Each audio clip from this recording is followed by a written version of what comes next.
Ladies and gentlemen, hey, hi, how you doing? Welcome back to the channel. Thank you so much for stopping by. Throughout the first half here of Season 3 within Warzone, we've seen the meta evolve a decent amount. Several new aftermarket parts have been added in. We've seen different weapon buffs and nerfs. And so that said, today, I wanted to go through and rank the top 10 best weapons we currently have in the Warzone meta. And I especially like doing these, just ahead of time when it comes to like a mid-season update, for instance, to see if our mid-season meta update actually has a true impact on the game. If we see a lot of these specific weapons being adjusted, it probably means the meta is becoming even more competitive. And if a lot of these aren't, well, it might be a little bit more stagnant for that half season or whatever, right? So we are starting here first at number 10, where I've got the Bruen, and we all know how good the Bruen is here. So in my opinion, this being a number 10 just proves how competitive and how good the top end of the meta is right now. But yeah, this thing is a low recoil, heavy hitting LMG, phenomenal TTK, really at every single range. This thing's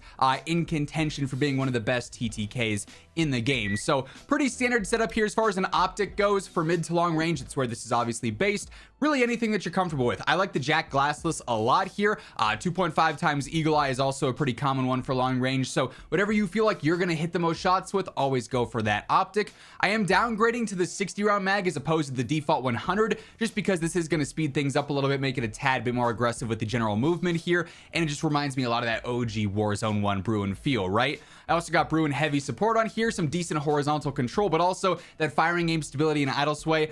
Those benefits are going to be huge here, making the gun a lot more predictable and easy to use as well. For the barrel, really, you could go with the Horizon or the Ferocity, and it just comes down to which one you are a little bit more comfortable with. I will say Ferocity does end up hurting your idle sway a little bit, so this is what I'd use if you're extremely familiar with the recoil here, whereas most players will probably benefit the most from just using the Horizon barrel. This is really good too, range and velocity benefits there. Lastly, Spirit Fire Suppressor, very standard, better range, better velocity, better control on there too, and of course it's keeping you off the minimap. So the Bruen right now still feeling phenomenal, and it's been pretty much the go-to LMG since launch, so really curious to see if this gets adjusted at all. Next up at number 9, I've got the KATT AMR Sniper. There is a pretty decent sniper meta right now when it comes to one-shot options. The KATT's sort of obviously been that go-to since day one, where it could one-shot headshot at any range regardless of ammo type, and it's still going strong here right now. So we really just care about decent velocity here. So Nightfall Suppressor is going to up our velocity by 15%. The Zang 34 barrel will do another 10% on there. The high velocity ammo is going to give us 20% velocity there. So we're just up over 1,000. That's pretty consistent for really any type of range. If you're fighting at 50 meters or 200 meters, you're going to be able to one-shot headshot and not have to worry too much about, severe bullet drop or having to lead a bullet like a crazy amount just to get a headshot, right? I also go for the Tactical Bad Stock, which helps out that ADS speed. Then lastly, just behind the face cam here, I do have that quick bullet just so I can get the shots off a little bit faster, back to back to back. So day one, KATT AMR, go-to number one option for one-shot sniping, and even now it's still a great choice. However, the Moors with our season 3 update, in my opinion, is slightly more versatile than the KATT. This, like the KATT, can one-shot headshot at any range here, and it's also a tad bit more aggressive. You can build this out to be a little bit more snappy and quick scope, like if you will, if you want to play this up to 70 meters for a one shot, or even with the infinite damage range build, it just seems a little bit more versatile than the KATT. Really though, it's kind of a pick your poison scenario. Both of them are really good. So here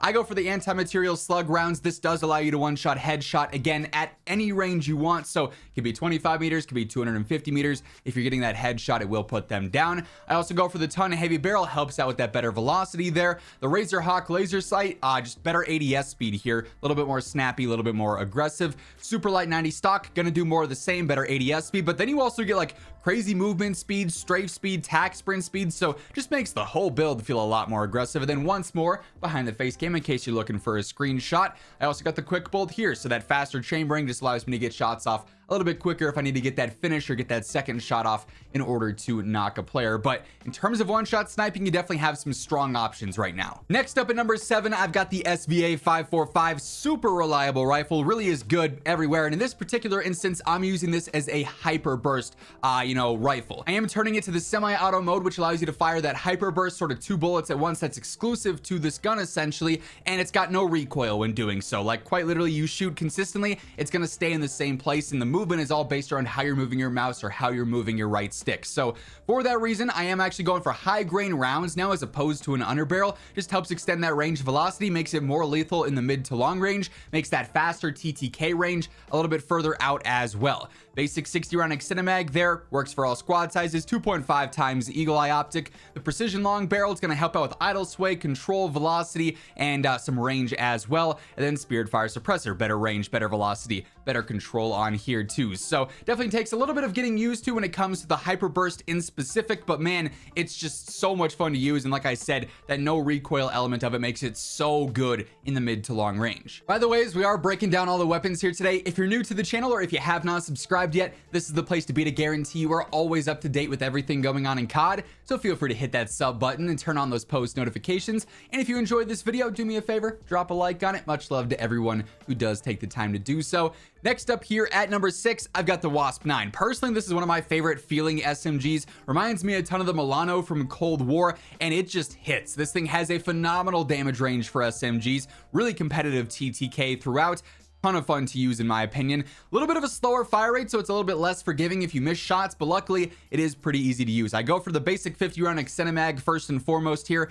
Don't love the iron sights. They're a bit bulky and kind of obnoxious to sometimes see through, so I just go for a reflector sight. The Elo sight here makes me nice and accurate, and I'd advise if you want that better accuracy, use whatever optic again you are the most comfortable with. The short barrel on here is going to help out with our mobility a tad bit and not really hurt the control all that much, so some nice pros there. DR6 hand stop helping out the mobility a ton here. ADS, sprint to fire, strafe, general movement speed. Then lastly, ZEM 35 compensator is a great choice here if you want. Gonna make it a little bit easier to use. Not really huge cons to the velocity or to the ADS speed. That said, the Requitter suppressor that we got just recently is pretty solid. This is going to help out with firing aim stability and a little bit of ADS speed while also keeping it off the map. So that's a really good choice too if you sort of want that alternative option in there. But yeah, the WASP-9 feeling phenomenal still. And then at number 5, I've got the Striker 9, very similar as well.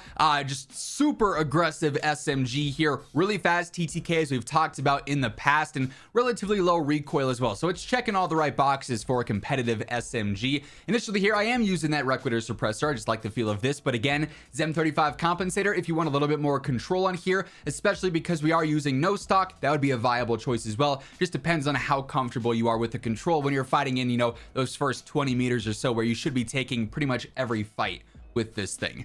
I also don't love the irons here either, so I just go for the Night Arm Model 2023 50 round Extendamag, and of course the DR6 hand stop on here yet again for all the mobility benefits. Also one of my favorite SMGs at the moment. Been running this thing a lot lately, and I really feel like it's only going to get better if we see nerfs to some other options. Hey everyone, briefly wanted to shout out my friends over at Gamer Advantage. Of course, Gamer Advantage is no stranger here on the channel. I'm rocking my Horizon frames in every single face cam video here on the channel because truly they are game changers. I sleep better because of them. My eye strain's not as bad when I'm wearing them, and honestly, even on days where I'm not just gaming, I'm editing, I'm doing other side work, when I'm looking at screens for long periods of time, these are by far the most important part of my day-to-day setup. So if you are looking at screens all day long, you're doing work, you're doing school, you're gaming, do yourself a favor, pick up a pair of Gamer Advantage glasses. They got a little bit of something for everyone. Plenty of different frame options in different colorways. They also offer support for any type of prescription lenses you may need. And if you throw in code Immortal at checkout, you'll get a pretty nice discount. Link for that will be down in the description below. Like for instance, the HRM9, which has been the #1 SMG for probably too long now, if I'm being honest with you.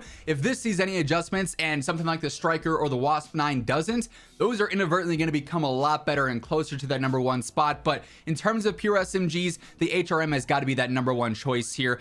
This thing flies and fries, as simple as that. Great movement, great TTK. We've been through this spiel several times over the past couple of weeks, and really seasons if I'm being honest, because this thing's been around for a minute now. As far as the setup goes, ZEM 35 compensator yet again, but if you wanted to use the Requitter suppressor once more, also a viable option. We got the DR6 hand stop. I've actually messed around with high grain ammo on here, giving you a little bit better damage range, slightly worse control, but it's not the end of the world. Instead of using something like the Thorn barrel, which would give you better mobility in exchange for control, just kind of a preference thing. If you like the feel of it, go for it, but I'd recommend both of those builds. They're just whichever one you feel you are doing the best with. 50 round extended mag, then also the light stock on here as well. Better ADS speed, strafe speed, general movement as well. So this thing is very snappy and it puts players down incredibly quickly. Now at number 3, I've actually got the BP50, but with the aftermarket part, the Revenger kit on here that turns this into an SMG. This thing's TTK is actually right up there with the HRM9, so you could probably flip-flop this and the 4 spot if you wanted to, but you'd have a solid argument for both, but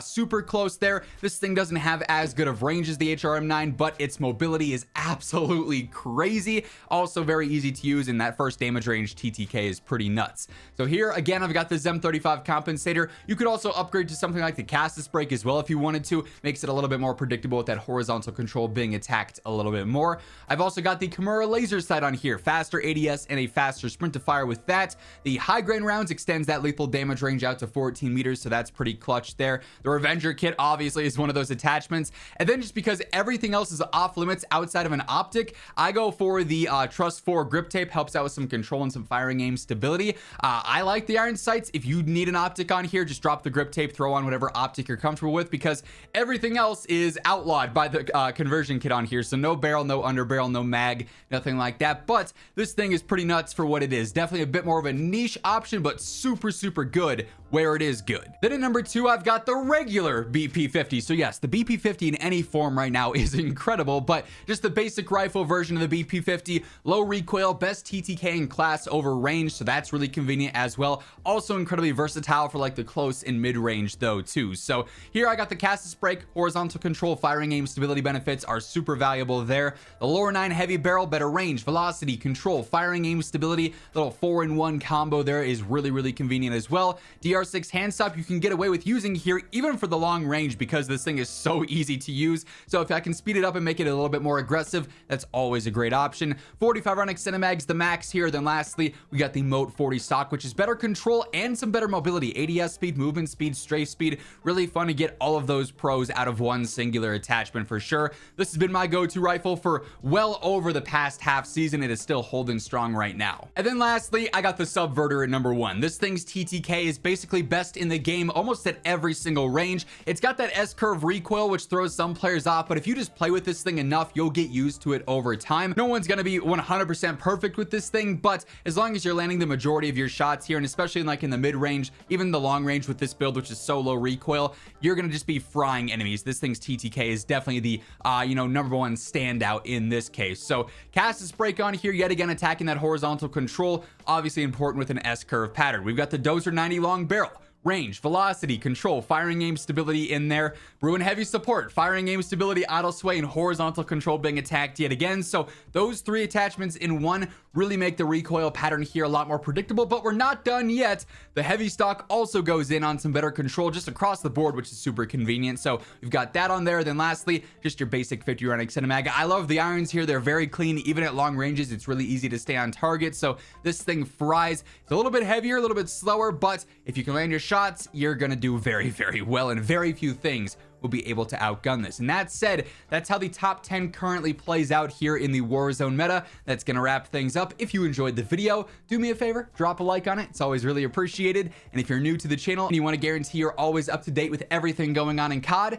be sure to hit that subscribe button on your way out. But once again, thank you so much for tuning in, and until next time, take it easy, have an awesome rest of your day, and I'll catch you later.